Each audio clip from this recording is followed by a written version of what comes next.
और एक मुसलमानों की प्रॉपर्टी में आप किसी डीएम को सचिव क्यों बनाना चाहते हैं? किसी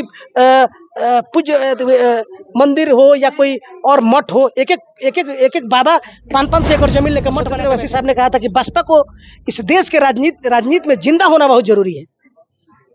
बसपा रहेगी तब भी यहाँ पे अल्पसंख्यक समाज का भी हित सुरक्षित है, दलित समाज का भी हित सुरक्षित है। नहीं रहेगी तो फुटबॉल की तरह कभी इस गोल से उस गोल में मारा जाएगा हम लोगों को, कभी उस गोल से उस गोल में मारा जाएगा। एनडीए था तो इंडिया के साथ वो थी नहीं। अगर विचारधारा दो ही खेमा था तो वो तो अपना अलग से लड़ रही थी। वैसे लोगों को आजकल बी टीम कहा जाता है, तो इसका मतलब बीजेपी से डरती हैं। तो लड़ना है ना चुनाव। नहीं, पार्टी अगर कहेगी तो लड़ेंगे हम लोग, पार्टी कहेगी तो लड़ेगा हम लोग। अपना कोई इच्छा नहीं है। गोपालगंज कौन सी विधानसभा? गोपालगंज में 6 विधानसभा, जहाँ पार्टी लड़ाती तो भाषण नहीं देती है। और मुस्लिम समाज को चाहिए कि उग्र भाषण दे। तेजस्वी यादव बोले कि किसी का बाप का बिहार है हम देख लेंगे, मुसलमान खुश। अखिलेश यादव बाप दादा का नाम ले ले, मुसलमान खुश।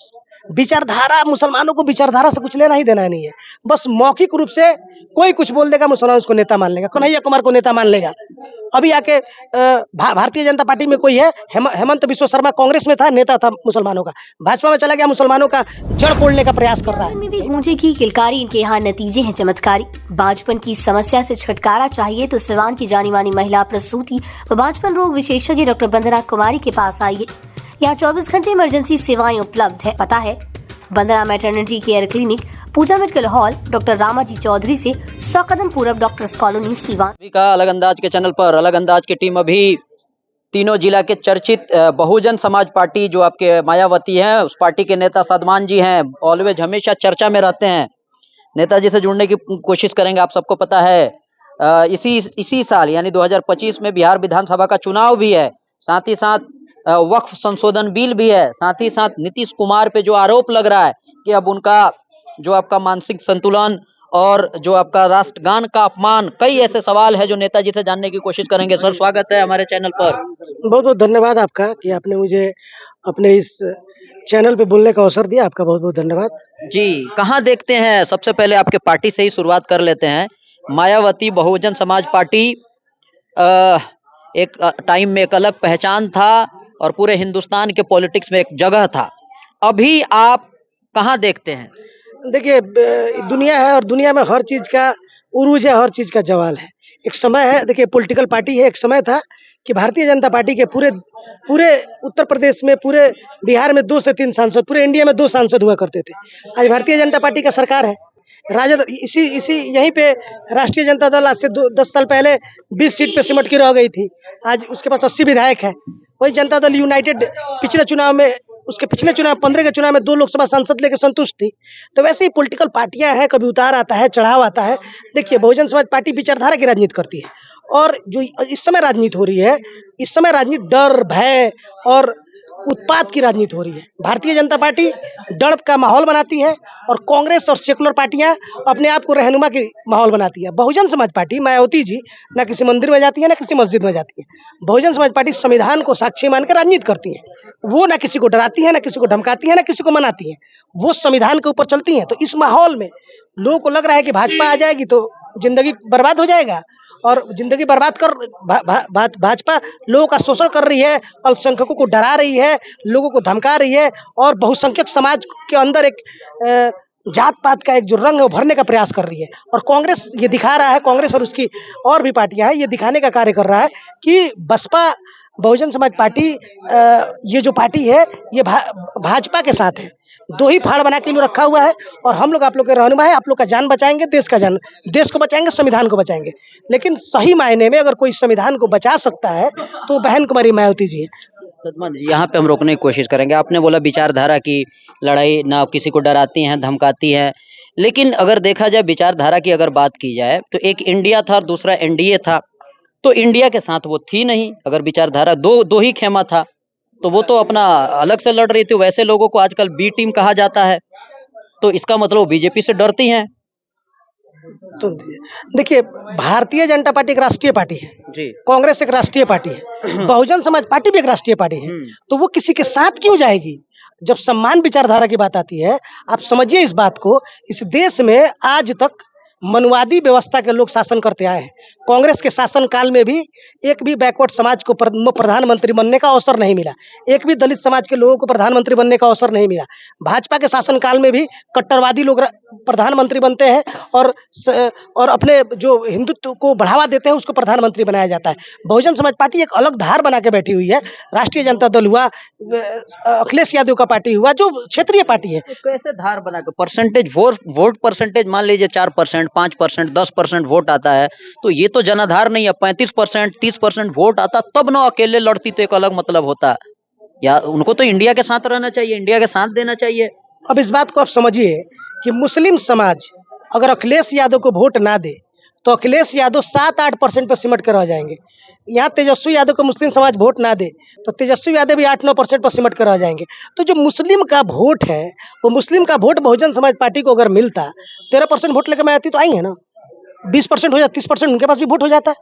तो जो ये वोट है अल्पसंख्यक समाज का, यही तो बैलेंस बनाने का कार्य कर रहा है, यही तो कांग्रेस को भी मजबूत कर रहा है, यही तो सपा को मजबूत कर रहा है, यही तो राजद को मजबूत कर रहा है। बसपा के साथ नहीं है, बसपा कमजोर हो जा रही है। तो जो आपको देखना है, समाज को देखना है कि कौन कौन हमारे हक की लड़ाई लड़ेगा, कौन संविधान पे चलेगा। देखिए, बसपा की सरकार में ना एक दंगा होता है, ना फसाद होता है, ना मॉब लिंचिंग होता है। बसपा का सरकार एक सटीक सरकार है और सर्व समाज को लेकर चलने वाली सरकार है।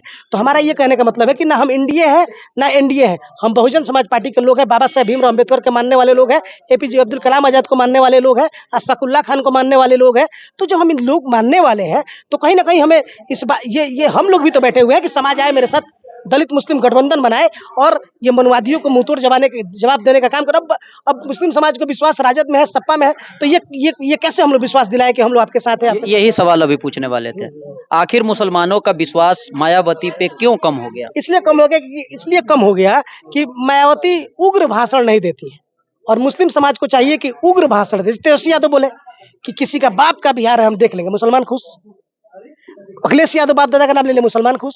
विचारधारा, मुसलमानों को विचारधारा से कुछ लेना ही देना नहीं है। बस मौखिक रूप से कोई कुछ बोल देगा, मुसलमान उसको नेता मान लेगा, कन्हैया कुमार को नेता मान लेगा। अभी आके भारतीय जनता पार्टी में कोई है, हेमंत बिश्व शर्मा कांग्रेस में था, नेता था मुसलमानों का, भाजपा में चला गया, मुसलमानों का जड़ कोड़ने का प्रयास कर रहा है। यही बात है, मुसलमान भाजपा से भी कोई नेता आ जाए, अगर मुसलमानों के पक्ष में 2 वर्ड बोल दे, वो उसका रहनुमा है। बोलने वाले लोग मुसलमानों को पसंद है, लेकिन कार्य करने वाले लोग मुसलमानों को पसंद नहीं है। बहन कुमारी मायावती के सरकार में किसी मुसलमानों का हक मारा गया हो, हक शोषण किया गया हो तो बताए कोई। भारतीय जनता पार्टी के साथ देखिए, बहन कुमारी मायावती जी अवश्य भारतीय जनता पार्टी के साथ जाकर सरकार बनाई है। तो देखिए, बहन कुमारी मायावती जी सरकार बनाई तो ये देखना है कि किस सीढ़ी से आदमी छत पे चढ़ रहा है। और छत पे आप घर बनाते हैं और आप सीढ़ी चाहिए ना उसके लिए, छत पे चढ़ने के लिए, चाहे बांस से चढ़ जाए या सीढ़ी बना के चल जाए, लेकिन ये देखिए हम छत पे चढ़ने के बाद से वहां से आग बरसा रहे हैं या फूल बरसा रहे हैं। बहन कुमारी मायावती जी भाजपा के साथ मिलकर सरकार जरूर बनाई, लेकिन मुसलमानों पे कभी आग बरसाने का कार्य नहीं किया। मुसलमानों के लिए वो मदरसा बोर्ड बनाने का काम किया, मुसलमानों को मदरसा को मान्यता प्राप्त देने का कार्य किया। मुसलमान नसीमुद्दीन सिद्दीकी मंत्री थे, 19 मंत्रालय देने का काम किया। तो ये सब बहन कुमारी मायावती जी ने किया है। अब क्या करना है? बसपा की सरकार में किसी मुसलमानों का नरसंहार हुआ तो बताइए, अब यही ना होना चाहिए। किसी का हक मारा गया हो तो बताइए, कोई नौकरी का हकमारी किया हो तो बताइए। मुसलमानों का क्या बिगाड़ी है बहन कुमारी मायावती जी, मुसलमान बताए। तो बिहार में आप लोग आप लोग का क्या ये रहेगा, किधर से आप लोग लड़ेंगे? अकेले आप लोग कितने सीट पे लड़ेंगे? किस तरह की तैयारी हो रही है? ठीक है, बहुत बहुत शुक्रिया। तो बिहार में हम लोग बहुजन समाज पार्टी अकेले अपने बल पे चुनाव लड़ेगी और बिहार में लगभग हर जिला में मुसलमान नेता बनाने का प्रयास करेगी। बहुजन समाज पार्टी 60 से 65 मुसलमानों को टिकट देती है और 60 से 65 मुसलमान अपने आप को विधायक प्रत्याशी कहते हैं और ब्लॉक पे चढ़ते हैं, थाना पे चढ़ते हैं, अपने समाज के लोगों के लिए लड़ते हैं। 60 विधायक प्रत्याशी कोई हो जाए राष्ट्रीय पार्टी से तो वो नेता से कम थोड़े है। नेता हो जाएगा तो समाज का काम करेगा। और ये और सब पार्टियां हैं मुसलमानों को हकमारी करती है, टिकट के नाम पे मुसलमान को टिकट देंगे तो हार जाएगा। मुसलमान कैसा गठबंधन बनाता है लोग कि अपना वोट ट्रांसफर नहीं कराता है वो लोग, यही सब बात है। बसपा अपने विचारधारा पे लड़ती है, मुसलमानों को। वोट संशोधन बिल पे आपकी क्या राय है? हमारे नेता का स्पष्ट राय है कि वक्फ संशोधन बिल में कोई छेड़छाड़ होना ही नहीं चाहिए। वक्फ संशोधन बिल ये मुसलमानों का पर्सनल मामला है, इससे ना किसी, ये मुसलमानों का अंतरिम मामला है, इसमें सरकार को क्या लेना देना है ना। सरकार ने गवर्नमेंट, अगर वो सरकार दान दी होती जमीन, सरकारी जमीन मुसलमानों को दी होती तो उसमें हस्तक्षेप करते तो समझ में आता। ये तो सरकार ने, आप समझिए ना इस बात को। यहाँ नसीम है मेरे बगल में बैठे हुए हैं, ये मेरे भाई हैं, हमको 5 का सिक्का दिए, 10 का सिक्का दिए, तो ये 10 का सिक्का हमको दे दिए, तो ये हम इनका और हमारा मामला है ना। ये आपका क्या मामला होगा इसमें? इसके मालिक आप कैसे हो जाएंगे? या ये मालिक होंगे या हम मालिक होंगे? इसमें आपका क्या हस्तक्षेप हो सकता है? और एक मुसलमानों की प्रॉपर्टी में आप किसी डीएम को सचिव क्यों बनाना चाहते हैं? किसी पूज्य मंदिर हो या कोई और मठ हो, एक बाबा 500 एकड़ जमीन लेकर मठ बना के बैठे हुए हैं, पर्सनल, किसी जाति का नहीं, उसका अपना मठ है, उसमें कोई ट्रस्ट, अपना एक ट्रस्ट बना के बैठे हुए हैं। लेकिन अल्पसंख्यक समाज के फलाह महबूद के लिए कोई काम हो रहा है तो उसमें सरकार को नहीं हस्तक्षेप करना चाहिए। मेरा अपना ये ओपिनियन है और मेरे पार्टी का भी ये ओपिनियन है। गोपालगंज में 6 विधानसभा है। सदमान जी कहाँ से तैयारी कर रहे हैं? कुचायकोट की, सदर की, बरौली? देखिए, हम बसपा के नेता हैं और बहुजन समाज पार्टी के हम प्रदेश के सचिव हैं और प्रभारी भी हैं, तो हम लोग अभी संगठन पे काम कर रहे हैं, संगठन को मजबूत करने का कार्य कर रहे हैं। संगठन मजबूत होगा तो हम जाके दूसरे जिला से भी लड़ जाएंगे तो चुनाव जीत जाएंगे। संगठन मजबूत होना जरूरी है। संगठन पे हम लोग काम कर रहे हैं, अपने लोगों को जगा रहे हैं कि भाई हम लोग अपना पहचाने, अपना देखें, अपने पार्टी को मजबूत करें, पार्टी के विचारधारा को मजबूत करें, पार्टी के विचार। अब कुछ दिन पहले असदुद्दीन ओवैसी साहब ने कहा था कि बसपा को इस देश के राजनीति में जिंदा होना बहुत जरूरी है। बसपा रहेगी तब भी यहाँ पे अल्पसंख्यक समाज का भी हित सुरक्षित है, दलित समाज का भी हित सुरक्षित है। नहीं रहेगी तो फुटबॉल की तरह कभी इस गोल से उस गोल में मारा जाएगा हम लोगों को, कभी उस गोल से उस गोल में मारा जाएगा। स्थिति जस का तस रहेगा, वो डरवाएगा और वो दुलारेगा और हक मारी होगी। यही है। मतलब लड़ना है ना चुनाव? नहीं, पार्टी अगर कहेगी तो लड़ेंगे हम लोग, पार्टी कहेगी तो लड़ेंगे हम लोग, अपना कोई इच्छा नहीं है। गोपालगंज है कौन सी विधानसभा? गोपालगंज में 6 विधानसभा है, जहाँ पार्टी लड़ा देगी वहाँ हम लोग लड़ लेंगे। हम लोग तो भाई एक विधानसभा में सीमित नहीं है, राजनीति एक विधानसभा में तो कर नहीं रहे हैं। कुचायकोट, भोरे, हर जगह जहाँ होता है हम लोग जाकर अपने लोगों के लिए आवाज उठाते हैं। जहाँ से पार्टी कहेगी वहाँ से हम लोग लड़ेंगे, नहीं कहेगी पार्टी को मजबूत करेंगे और जो प्रत्याशी को उन्हें जिताने का कार्य करेंगे। चलिए, बिल्कुल। जवान जी के यहाँ है बड़हरिया में कांग्रेस नेता के यहाँ इफ्तार पार्टी का आयोजन किया गया था। देखिए, रिजवान भाई पूरे बिहार में चर्चित नेता है और बिहार में इनको लोग पहचानता है, जानता है, और ये इनको जानने पहचानने का एक ही इनका विशेषता है कि इनके पास जो इखलाक है, मोहब्बत है, वो मोहब्बत लोगों में इतना घर कर जाता है कि लोग इनको जानता पहचानता है, इनको प्यार करता है।